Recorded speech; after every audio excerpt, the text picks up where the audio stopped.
All that we see or seem is but a dream within a dream. The scariest monsters are the ones that lurk within our souls. There are chords in the hearts of the most reckless which cannot be touched without emotion. Believe only half of what you see and nothing that you hear.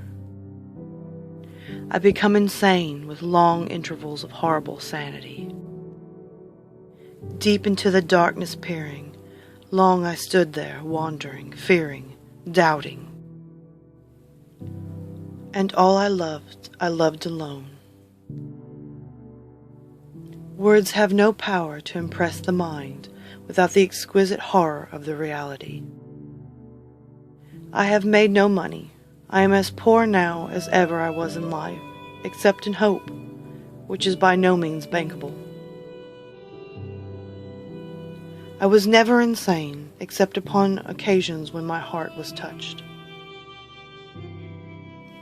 I grew, day by day, more moody, more irritable, more regardless of the feelings of others. Sometimes I'm terrified of my heart, of its constant hunger for whatever it wants, the way it stops and starts. And so, being young and dipped in folly, I fell in love with melancholy. All religion, my friend, is simply evolved out of fraud, fear, greed, imagination, and poetry. We loved with a love that was more than love. From childhood's hour I have not been as others were. I have not seen as others saw. I could not awaken my heart to joy at the same tone, and all I loved alone. I do not suffer from insanity. I enjoy every minute of it. If it's meant for you, you won't have to beg for it. You will never have to sacrifice your dignity for your destiny. It is a happiness to wonder. It is a happiness to dream.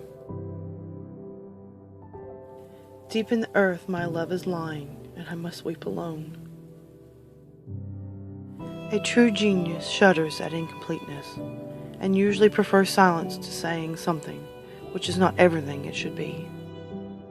I remained too much inside my head, and ended up losing my mind. Stupidity is a talent for misconception. For the moon never beams without bringing me dreams of the beautiful Annabel Lee. A good story will sparkle, excite, or impress. At midnight in the month of June, I stand beneath the mystic moon. The boundaries which divide life from death are at best shadowy and vague. Who shall say where the one ends and where the other begins? With me, poetry has not been a purpose, but a passion. The death of a beautiful woman is unquestionably the most poetical topic in the world. Beauty of whatever kind, in its supreme development, invariably excites the sensitive soul to tears. I wish I could write as mysterious as a cat.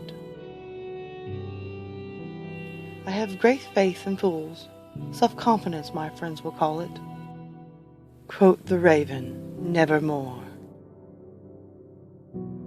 If you wish to forget anything on the spot, make a note that this thing is to be remembered.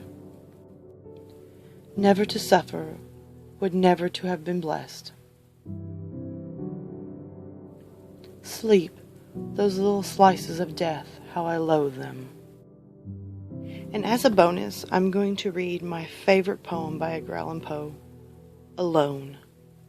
From childhood's hour I have not been as others were. I have not seen as others saw.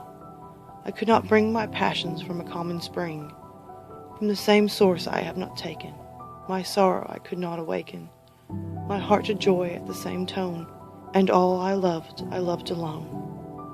That in my childhood, in the dawn of a most stormy life, was drawn from every depth of good and ill, the mystery which binds me still, from the torrent or the fountain, from the red cliff of the mountain, from the sun that round me rolled in the autumn tint of gold, from the lightning in the sky as it passed me flying by, from the thunder and the storm and the cloud that took the form, when the rest of heaven was blue, of a demon in my view.